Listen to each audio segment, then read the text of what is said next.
लाठी खा रहे थे बेचारे, जिनके लिए हमारे नेता तेजस्वी यादव जी ने वादा किया था, 2020 के मैनिफेस्टो में वादा किया था कि मेरी सरकार बनेगी तो हम इनको राजकर्मी का दर्जा देंगे।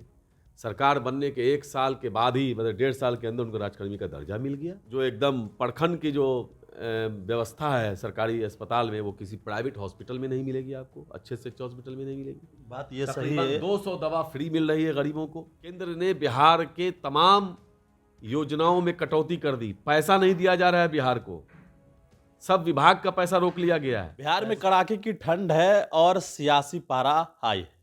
जिस तरीके से लगातार मुख्यमंत्री नीतीश कुमार जेडीयू के राष्ट्रीय अध्यक्ष बने हैं, नीतीश कुमार ने ललन सिंह से जो है वो इस्तीफे का जो पेशकश ललन सिंह ने की, उसको उन्होंने स्वीकार किया है। जिसके बाद अब यह चर्चा तेज हो गई है कि नीतीश कुमार का अगला कदम क्या होगा। क्या बिहार में फिर से सरकार गिरेगी, क्या फिर से कुछ ऐसा होगा? लेकिन वहीं जो बातें चल रही है, इन तमाम बातों को लेकर हम बात करेंगे। आज आरजेडी एमएलसी है और आरजेडी के कहा जाए कि नेता रहे हैं, और लगातार जो बातें हो रही है बिहार में, उस पर इनकी क्या राय है? क्या बिहार में सब कुछ ठीक ठाक है महागठबंधन में? अब आपको कैसा ठीक चाहिए? सारे हमारे नियोजित शिक्षकों की जो मांग थी 10 साल से, जो लाठी खा रहे थे बेचारे, जिनके लिए हमारे नेता तेजस्वी यादव जी ने वादा किया था, 2020 के मैनिफेस्टो में वादा किया था कि मेरी सरकार बनेगी तो हम इनको राजकर्मी का दर्जा देंगे। सरकार बनने के 1 साल के बाद ही, मतलब 1.5 साल के अंदर उनको राजकर्मी का दर्जा मिल गया। इससे बड़ी खुशी की बात, इससे बड़ी खबर बिहार वासियों की क्या हो सकती है कि तकरीबन 4.5 लाख लोगों को राजकर्मी का दर्जा एक बार में दे दिया गया। बिहार में लगातार कई लाख लोगों को रोजगार मिल रहा है। हमको लगता है 6-7 लाख लोगों को रोजगार मिल चुका है। बिहार में जो स्वास्थ्य व्यवस्था एकदम चरमरा गई थी, अब काफ़ी हद तक सुधार हो गया है। चले जाइए गांव के जो एकदम प्रखंड की जो व्यवस्था है सरकारी अस्पताल में, वो किसी प्राइवेट हॉस्पिटल में नहीं मिलेगी आपको, अच्छे से अच्छे हॉस्पिटल में नहीं मिलेगी। बात ये सही तकरीबन है। 200 दवा फ्री मिल रही है गरीबों को। और तमाम उन टूरिज्म डिपार्टमेंट में जाके देख लीजिए कि दुनिया भर के लोग आकर्षित हो रहे हैं, बिहार आ रहे हैं। टूरिज्म डिपार्टमेंट ने वो काम किया है, हमारे तेजस्वी जी माननीय उसके मंत्री हैं, और जो ऐसा काम किया है कि पूरे दुनिया के लोग बिहार की तरफ देख रहे हैं, और बिहार में सैलानियों की काफ़ी बड़ी तादाद में आमद हो रही है। बिहार में विकास हो रहा है। बिहार में युवाओं के चेहरे पर मुस्कुराहट आ रही है। चाहे तालीमी मरकज़ हो, चाहे टोला सेवक हो, चाहे सहायिका सेविका, जो भी सब लोगों का जो वादा था वो सब पूरा किया गया, और लगातार आगे वादा पूरा किया जा रहा है और करते रहेंगे। अच्छा ठीक है, वो सवाल है। लेकिन कुछ लोग इस बात को कह रहे हैं जो महागठबंधन छोड़ कर गए हैं, जैसे बात कर लीजिए जीतन राम मांझी की या उपेंद्र कुशवाहा की, तो वो लोग इस बात को लगातार कह रहे हैं कि बिहार में नीतीश कुमार की पार्टी समाप्त हो जाती अगर जेडीयू के राष्ट्रीय अध्यक्ष ललन सिंह रहते। देखिए, आपके सहयोगी पार्टी है, आप इसको कैसे देखते हैं? कौन कह रहे हैं? उपेंद्र कुशवाहा है, जीतन राम मांझी हैं। क्या कहेंगे वो? और उनसे आप क्या उम्मीद रखते हैं? बेचैन आत्मा और कह क्या सकता है? इन लोगों का अपना ठिकाना है। उनको ये पता होगा कि अभी हम जहाँ हैं वहाँ अगले घंटे रहेंगे कि नहीं रहेंगे। वो लोग फ्रस्ट्रेशन में हैं।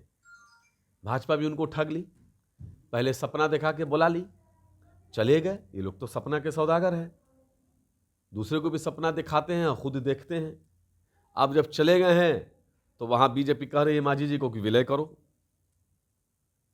कुशवाहा जी को कह रही है कि विलय करो। अब बेचैन है। तो ये लोग कुछ से कुछ बोलना है मीडिया में बने रहने के लिए।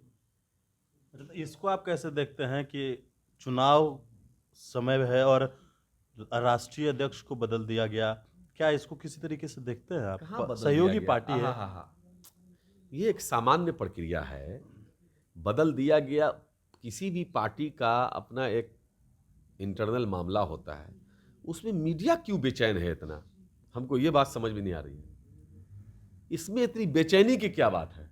नहीं, ललन इतना सिंह, तरफ किस बात की? ललन सिंह और नीतीश कुमार, तो जो कहा आपने भी ये अगर बात एक कहा, और माननीय मुख्यमंत्री जी जदयू के सर्वमान्य नेता हैं, अगर उनको पार्टी के सभी लोगों ने आग्रह किया कि आप फिर से, इवन मतलब ललन सिंह जी के नेतृत्व में ललन सिंह जी खुद चाहते थे और सारे पार्टी के लोग भी, सब लोग कहे कि भाई आप खुद संभालिए, उन्होंने संभाल लिया। तो इसमें इतनी बेचैनी क्यों है मीडिया को या भाजपा वालों को या उनके जो ठगे हुए अलायंस हैं, ठगाए हुए जो लोग हैं, उन लोगों को इतनी बेचैनी क्यों है? बेचैनी इसलिए है कि एक तो ये लोग समझ रहे हैं कि बिहार में जितना काम हो रहा है, जो वादे पूरे किए जा रहे हैं, भाजपा के पास कोई ऐसी बात नहीं है कि वो कह सके जनता के बीच में क्या मुंह लेके जाएगी, क्योंकि भाजपा एक तरफ जो वादा करती है उसको कभी पूरा नहीं करती। इसीलिए चाहते हैं नीतीश कुमार उनके पास आ जाए। सुनिए ना पहले मेरी बात।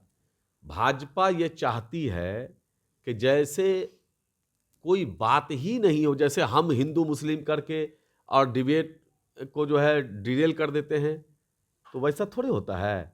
भाजपा ये बताए कि भाई आपके जो डबल इंजन की सरकार आप जहां जहां है वहां कितने लोगों को रोजगार दिया, 14 में जो वादा किया उसमें एक भी वादा को पूरा किया कि नहीं किया। देश के तमाम संपत्तियों को बेच करके 2 आदमी के हवाले कर रहे हैं। संपत्ति बिकने के बावजूद भी पिछले 9 साल में 150 लाख करोड़ रुपया का कर्जा इस देश पर बढ़ गया है। अब बताइए, हर हिंदुस्तान का हर व्यक्ति जो है, चाहे छोटा बच्चा हो या बूढ़ा, सबके ऊपर 1,44,000 समथिंग का कर्जा हो चुका है। जिसको बेचारे को खाने को नहीं है, जो 2 रोटी खा नहीं सकता, उसके ऊपर भी तकरीबन 1.5 लाख रुपए का कर्ज हो चुका है। तो ये हालत क्यों बना के रख दिया? लेकिन दूसरी तरफ केंद्र ने बिहार के तमाम योजनाओं में कटौती कर दी, पैसा नहीं दिया जा रहा है बिहार को, सब विभाग का पैसा रोक लिया गया है। पैसा आप लोग खर्च नहीं कर पा रहे हैं, ये भाजपा का भी ये कहना है। तो क्या कहेगा वो? झूठा बड़का झूठा पार्टी, झूठ, इतना झूठ वो लोग बोलता है कि झूठ शर्म आ जाता है। सारे योजनाओं में कटौती कर ली गई, सारे विभाग को पैसा रोक दिया गया। उसके बावजूद बिहार अपने बिहार के युवाओं के चेहरे पर मुस्कान लाने का काम कर रहा है। बड़ी देश में इतना रोजगार कहीं नहीं हो रही है। तो देश की जनता पूछ रही है कि भाई आप जो वादे के क्यों नहीं पूरा किया? 1000 समथिंग का कर्जा हो चुका है। जिसको बेचारे को खाने को नहीं है, जो 2 रोटी खा नहीं सकता, उसके ऊपर भी तकरीबन 1.5 लाख रुपए का कर्ज हो चुका है। तो ये हालत क्यों बना के रख दिया?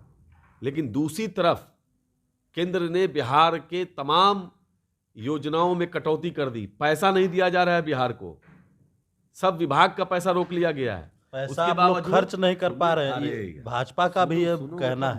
तो क्या कहेगा वो? झूठा बड़का झूठा पार्टी, झूठ, इतना झूठ वो लोग बोलता है कि झूठ शर्म आ जाता है। सारे योजनाओं में कटौती कर ली गई, सारे विभाग को पैसा रोक दिया गया। उसके बावजूद बिहार अपने बिहार के युवाओं के चेहरे पर मुस्कान लाने का काम कर रहा है।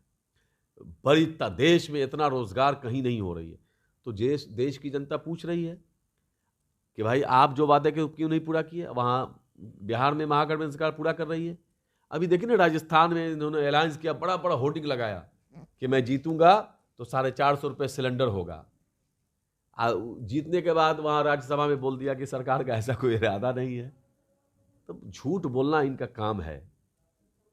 पूरे देश के संपत्ति को बेच दिया, देश पर 150 लाख करोड़ का कर्जा लाद करके। लेकिन भाजपा पूरे देश में अपनी पार्टी का ऑफिस 5 स्टार जैसा बना रहा है, हजारों हजार करोड़ रुपया खर्च कर रहा है। देश की जनता के पैसा का नाजायज इस्तेमाल भाजपा कर रही है। बिहार में जब काम हो रहा है तो ये बुखला रहे हैं कि लोग जवाब मांगेंगे कि बिहार में काम हो सकता है, महागठबंधन सरकार जब काम कर सकती है, तेजस्वी जी अपने वादों को पूरा कर सकते हैं, तो आप क्यों नहीं कर रहे हैं? बुखलाहट वहां है। इसी वजह से कह रहे हैं कि सरकार गिरेगी। इधर से उधर कुछ बोलना है ना, इनके पास कुछ बोलने की है ही नहीं, तो क्या बोलेंगे? ऐसी बात बोलनी है कि विकास पर, रोजगार पर कोई चर्चा नहीं हो। ये तो नफरत के सौदागर लोग हैं ना, मोहब्बत की बात कहां से करेंगे? चलिए, बिल्कुल। तो हमारे साथ आरजेडी के एमएलसी कारी शोएब थे और जो सवाल थे इसका जवाब इन्होंने दिया है बड़ी इंफॉर्मेशन के साथ। नमस्कार।